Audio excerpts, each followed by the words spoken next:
દાહોદની કે જ્યાં દાહોદમાં મંત્રી બચુ ખાબડના પુત્ર મનરેગા કૌભાંડની અંદર તેમની ધરપકડ કરવામાં આવી છે અને સાથે બળવંત ખાબડ અને ટીડીઓ દર્શન પટેલને કોર્ટમાં રજૂ કરવામાં આવ્યા। District and sessions court Dahod ખાતે રજૂ કરાયા। મનરેગાના 71 કરોડના કૌભાંડ મામલે 35 એજન્સી વિરુદ્ધ ગુનો નોંધાયો હતો, તો 35 એજન્સી પૈકી એક એજન્સી બળવંત ખાબડની હતી અને તત્કાલીન ટીડીઓ દર્શન પટેલની પણ ધરપકડ કરવામાં આવી છે। મંત્રીમંડળમાં પણ ઓપરેશન ગંગાજળ હેઠળ કાર્યવાહી કરો તેવું કોંગ્રેસ માંગ કરી રહી છે અને કોંગ્રેસ કહી રહી છે કે તટસ્થ તપાસ થશે તો જ ન્યાય મળશે।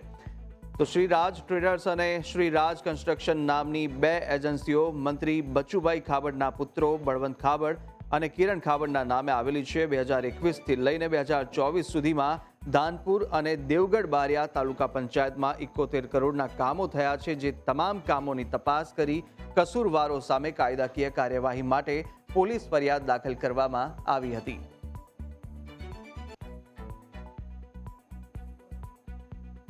માંગણી પછી અંતે જ્યારે એફઆઈઆર નોંધાઈને એફઆઈઆરમાં મંત્રી પુત્ર સહિતનું કચ્ચા ચીઠા ખુલ્લા પડી ગયા ત્યારે મંત્રીશ્રીના પુત્રની તો ધરપકડ થઈ, પણ આ કૌભાંડ બે તાલુકામાં જો 70 કરોડનું હોય તો સમગ્ર દાહોદમાં 200 કરોડ આસપાસનું આ કૌભાંડ થાય।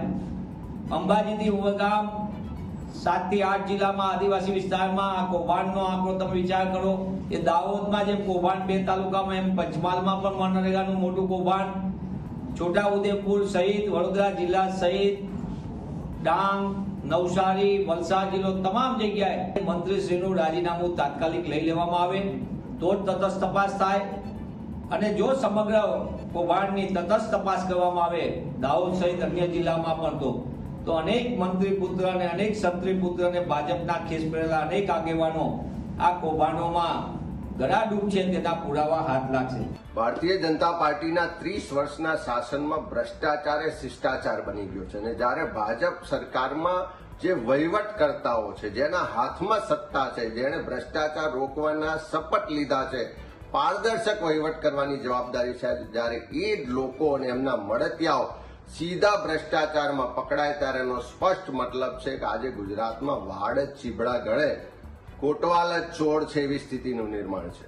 દાહોદમાં વારંવાર રજૂઆતો થઈ કે મનરેગામાં ખૂબ ભ્રષ્ટાચાર થાય છે, સ્થળ પર કોઈ કામ થતા નથી અને બારોબાર બિલો ચૂકવાઈ જાય છે અને એમાં મોટા માથાઓ સંડોવાયેલા, પણ સરકારે પગલાં ન લીધા। વર્ષોની લડત પછી કોંગ્રેસ પક્ષે પણ વિધાનસભામાં પ્રશ્નો મૂક્યા, વારંવાર લેખિત મૌખિક રજૂઆત કરી, ત્યારે હવે સરકાર જાગી છે ને તપાસની શરૂઆત કરી છે। પણ આ તપાસ ખાલી નાટક પૂરતી ના થાય, ખાલી એકાદ બે લોકોને પકડી અને ભીનું સંકેલવાનો પ્રયત્ન ના થાય। સરકાર પાસે અમારી માંગણી છે કે આ પ્રજાના ટેક્સના પૈસા છે, પ્રજાના પડસેવાના પૈસા છે।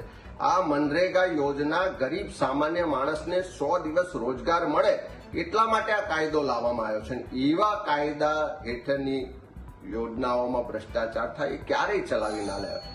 સરકારે પ્રમાણિક નિષ્ઠાવાન અધિકારીઓની એસઆઈટી બનાવવી જોઈએ।